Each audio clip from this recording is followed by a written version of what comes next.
Hi all. ఇప్పుడు చూపించింది ముల్లంగి ఆకు. సో ఈ ముల్లంగి ఆకుతో ఫ్రై చేస్తున్నాను. సో ఫస్ట్ అయితే పాన్ పెట్టి ఆయిల్ వేసి హీట్ అయిపోయాక పోపు గింజలు వేసేసుకోవాలి.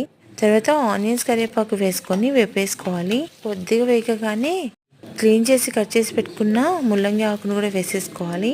ఇప్పుడు ఫైనల్గా అయితే మూత పెట్టేసుకొని ఒక 3 నుంచి 4 నిమిషాల వరకు మీడియం ఫ్లేమ్లోనే మగ్గనిచ్చుకోవాలన్నమాట. సో మధ్య మధ్యలో వేపుకుంటూ మూత పెట్టి మగ్గించుకుంటూ ఉండాలి. నార్మల్గా ఆకుకూర ఫ్రై అనేది త్వరగా అయిపోతుంది. ముల్లంగి ఆకు మాత్రం చాలా టైం తీసుకుంటుంది ఇవి ఫ్రై అవ్వడానికి. కానీ హెల్త్కి అయితే ముల్లంగి ఆకు చాలా మంచిది. సో ఆకు అనేది మనకి ఎప్పుడు దొరకదన్నమాట ముల్లంగి ఆకు. సో దొరికినప్పుడు తెచ్చుకొని ఇలా చేసుకోవడం చాలా మంచిది అన్నమాట హెల్త్కి. సో ఇలా వేపేసుకొని ఫైనల్గా అయితే పల్లి పొడి అయితే యాడ్ చేసేసాను. ఎప్పుడు మనకు టేస్ట్ తగిన ఫుడ్డే తినకుండా అప్పుడప్పుడు హెల్త్ గురించి కూడా ఆలోచించి తింటూ ఉండాలి. ఈ వీడియో నచ్చినట్లయితే ప్లీజ్